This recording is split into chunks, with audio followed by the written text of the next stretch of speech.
Hi friends, welcome back to my channel. ಹೇಗಿದ್ದೀರಾ ಎಲ್ಲರೂ? ನಾನಿವತ್ತು ನಿಮಗೊಂದು ಒಳ್ಳೆ ರೆಸಿಪಿ ತೋರಿಸ್ತೀನಿ.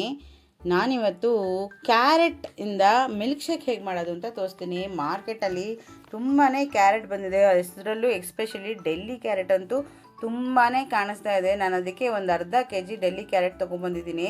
ಅದನ್ನು ನಾನು ಸಿಪ್ಪೆ ತೆಗೆದು ತೊಳೆದು ನಾನು ಈ ಥರ ದೊಡ್ಡದಾಗಿ ಕಟ್ ಮಾಡಿ ಇಟ್ಕೊಂಡಿದ್ದೀನಿ. ಡೆಲ್ಲಿ ಕ್ಯಾರೆಟಿಂದನೂ ಮಾಡ್ಬೋದು, ನಾರ್ಮಲ್ ಕ್ಯಾರೆಟಿಂದನೂ ಮಾಡ್ಬೋದು. ನಾನಿವತ್ತು ಡೆಲ್ಲಿ ಕ್ಯಾರೆಟ್ ಇಟ್ಕೊಂಡಿದ್ದೀನಿ. ನಂತರ ಇದಕ್ಕೆ ಸ್ವಲ್ಪ ಕಲ್ ಸಕ್ಕರೆ ಇಟ್ಕೊಂಡಿದ್ದೀನಿ. ನಾನು ಕಲ್ ಸಕ್ಕರೆ ಬದಲಾಗಿ ನಾರ್ಮಲ್ ಸಕ್ಕರೆ ಕೂಡ ಬಳಸ್ಬೋದು. ಒಂದು 20 ಬಾದಾಮಿ ಇಟ್ಕೊಂಡಿದ್ದೀನಿ ನಾನಿಲ್ಲಿ.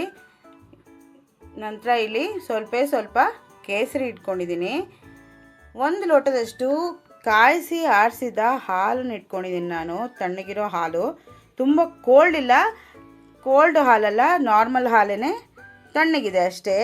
ನಂತರ ಇದಕ್ಕೆ ಏನು ಮಾಡಬೇಕು, ಇವಾಗ ಏನು ಮಾಡಬೇಕು ನೆಕ್ಸ್ಟ್ ಅಂದರೆ, ಒಂದು ಕುಕ್ಕರ್ ಪಾತ್ರೆ ತೊಗೋಬೇಕು. ಕುಕ್ಕರ್ ತೊಗೊಂಡು ಅದಕ್ಕೆ ನಾವು ಕಟ್ ಮಾಡಿ ಇಟ್ಕೊಂಡಿದ್ದೀವಲ್ಲ ಕ್ಯಾರೆಟು, ಆ ಕ್ಯಾರೆಟ್ನ ನಾವು ಕುಕ್ಕರ್ಗೆ ಹಾಕೊಳ್ಳೋಣ. ನಾನಿಲ್ಲಿ ದೊಡ್ಡದಾಗೆ ಕಟ್ ಮಾಡಿ ಇಟ್ಕೊಂಡಿದ್ದೀನಿ, ತುಂಬ ಚಿಕ್ಕದಾಗಿ ಕಟ್ ಮಾಡಿಲ್ಲ, ಯಾಕೆಂದರೆ ಇದನ್ನು ಹೇಗಿದ್ರು ಬೇಯಿಸ್ಲಿಕ್ಕಿದೆ, ಅದಕ್ಕೋಸ್ಕರ.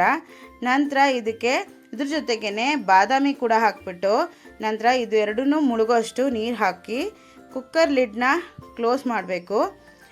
ಕ್ಲೋಸ್ ಮಾಡಿಬಿಟ್ಟು ಮೀಡಿಯಮ್ ಫ್ಲೇಮಲ್ಲಿ ಒಂದು 2 ವಿಷಲು ಕೂಗಿಸ್ಕೋಬೇಕು.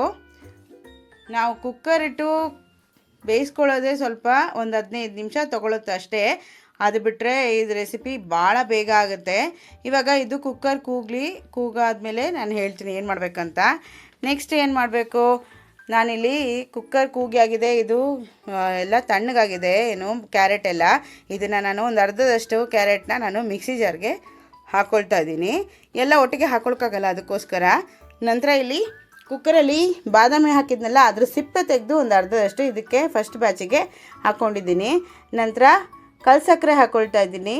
ಅದ್ರ ಜೊತೆಗೇ ಕೇಸರಿ ಇಟ್ಕೊಂಡಿದ್ದೀವಲ್ಲ ನಾವು, ಕೇಸರಿ ದಳ, ಸ್ಯಾಫ್ರನ್, ಅದನ್ನು ಹಾಕ್ಕೊಂಡು ಒಂದು ಸತಿ ರುಬ್ಕೋಬೇಕು.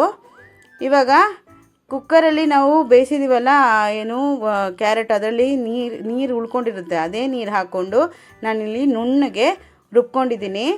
ಈ ಹಂತದಲ್ಲಿ ನೆಕ್ಸ್ಟು ಏನು ಮಾಡಬೇಕು, ತಣ್ಣಗಿರೋ ಹಾಲು ಇದೆಯಲ್ಲ, ಆ ಹಾಲನ್ನ ಒಂದು ಅರ್ಧದಷ್ಟು ಇದಕ್ಕೆ ಹಾಕ್ಕೊಳ್ಬೇಕು. ಹಾಲು ಅರ್ಧದಷ್ಟು ಹಾಕ್ಕೊಂಡು ಇವಾಗ ಮತ್ತೆ ಇದಕ್ಕೆ ಲಿಡ್ ಕ್ಲೋಸ್ ಮಾಡಿಬಿಟ್ಟು ಒಂದು ಸತಿ ನುಣ್ಣಗೆ ರುಬ್ಕೋಬೇಕು. ತುಂಬ ಚೆನ್ನಾಗಿರುತ್ತೆ ಫ್ರೆಂಡ್ಸ್ ಈ ಮಿಲ್ಕ್ ಶೇಕು. ಇವಾಗ ರುಬ್ಬಿ ಆಗಿದೆ, ನಾನು ಇದನ್ನು ಬೇರೆ ಪಾತ್ರೆಗೆ ಟ್ರಾನ್ಸ್ಫರ್ ಮಾಡ್ಕೊಳ್ತಾ ಇದ್ದೀನಿ. ತುಂಬ ಚೆನ್ನಾಗಿರುತ್ತೆ. ನಾನು 2 ಬ್ಯಾಚಲ್ಲಿ ರುಬ್ಕೊಂಡಿದ್ದೀನಿ, ಯಾಕೆಂದರೆ ಒಂದೇ ಸತಿಗೆ ಒಮ್ಮೆಲೇ ರುಬ್ಕೊಳ್ಳೋಕ್ಕಾಗಲ್ಲ, ಅದಕ್ಕೋಸ್ಕರ 2 ಸತಿ ರುಬ್ಕೊಂಡಿದ್ದೀನಿ. ನೀವು ನಿಮ್ಮ ಮಿಕ್ಸಿ ಏನು ಕೆಪಾಸಿಟಿ ಇದೆ ಅದರ ಬೇಸ್ ಮೇಲೆ ನೀವು ಮಾಡ್ಕೋಬೋದು. ನೋಡಿ, ಈ ಥರ ಕನ್ಸಿಸ್ಟೆನ್ಸಿ ಇರಬೇಕು. ಅದಕ್ಕೆ ನಾನು ಹೇಳಿದ್ದು ಹಾಲು ಹೆಚ್ಚು ಕಮ್ಮಿ ಮಾಡ್ಕೋಬೋದು, ಅಥವಾ ನೀರು ಸೇರಿಸ್ಕೋಬೋದು. ಇದು ಕ್ಯಾರೆಟ್ ಬೇಯಿಸಿರೋ ನೀರು ಇರುತ್ತಲ್ಲ, ಅದನ್ನು ಕೂಡ ನೀವು ಸೇರಿಸ್ಕೋಬೋದು. ನೋಡಿ, ನಾನಿಲ್ಲಿ ಗ್ಲಾಸ್ಗೆ ಪೋರ್ ಮಾಡ್ತಾಯಿದ್ದೀನಿ, ಹಾಕ್ಕೊಳ್ತಾ ಇದ್ದೀನಿ. ಎಷ್ಟು ಚೆನ್ನಾಗಿರುತ್ತೆ ಗೊತ್ತಾ? ಯಾವಾಗಲೂ ಕಾಫಿ ಟೀ ಅಂತ ಕುಡಿಯೋದಕ್ಕಿಂತ ನೀವು ಈ ಥರ ಮಿಲ್ಕ್ ಶೇಕ್ ಮಾಡಿ ಟ್ರೈ ಮಾಡಿ ನೋಡಿ. ಮನೇಲಿ ಎಲ್ಲರೂ ಇಷ್ಟಪಡ್ತಾರೆ. ಹೆಲ್ತ್ಗೂ ಕೂಡ ಒಳ್ಳೇದಲ್ವಾ? ಕ್ಯಾರೆಟ್ ಅಂತೂ ಕಣ್ಣಿಗೆ ಒಳ್ಳೆಯದು, ಎಲ್ಲದಕ್ಕೂ ಒಳ್ಳೆಯದು. ಹಾರ್ಟ್ಗೆ ಒಳ್ಳೆಯದು, ರಕ್ತ ವೃದ್ಧಿ ಆಗೋಕ್ಕೆ ಒಳ್ಳೆಯದು, ತುಂಬ ಒಳ್ಳೆಯದಲ್ವಾ ಕ್ಯಾರೆಟಿಂದ. ಕ್ಯಾರೆಟ್ ಇಷ್ಟಪಡದೇ ಇರೋರು ಕಮ್ಮಿ, ಇಷ್ಟಪಡದೇ ಇರೋರು ಇದ್ದಾರೆ, ಇಲ್ಲ ಅಂತೇನಿಲ್ಲ. ಹಾಗಾಗಿ ಅವ್ರಿಗೇನು ಮಾಡಿ, ಈ ಥರ ಮಾಡಿಕೊಡಿ, ಆವಾಗ ಅವರು ಕಣ್ಣು ಮುಚ್ಕೊಂಡು ಕುಡಿತಾರೆ. ಟ್ರೈ ಮಾಡ್ತಿರಲ್ಲ? ಖಂಡಿತ ಟ್ರೈ ಮಾಡಿಬಿಟ್ಟು ಹೇಗಿತ್ತು ಅಂತ ನನಗೆ ಕಮೆಂಟ್ ಬಾಕ್ಸಲ್ಲಿ ನಿಮ್ಮ ಫೀಡ್ಬ್ಯಾಕ್ನ ತಿಳಿಸಿ. ಇನ್ನೂ ಯಾರೆಲ್ಲ ನನ್ನ ಚಾನಲ್ನ ಸಬ್ಸ್ಕ್ರೈಬ್ ಮಾಡಿಲ್ಲ, ಖಂಡಿತ ಸಬ್ಸ್ಕ್ರೈಬ್ ಮಾಡಿ. ಈ ರೆಸಿಪಿನ ಲೈಕ್ ಮಾಡಿ, ನಿಮ್ಮ ಫ್ಯಾಮಿಲಿ ಫ್ರೆಂಡ್ಸ್ ಜೊತೆ ಶೇರ್ ಮಾಡಿ. ಮತ್ತೆ ಸಿಗ್ತೀನಿ ಇನ್ನೊಂದು ಹೊಸ ರೆಸಿಪಿ ಜೊತೆ, ಇದೇ ಥರ ಹೆಲ್ತಿ ರೆಸಿಪಿ ಜೊತೆ. So until then, take care, bye, see you, thank you.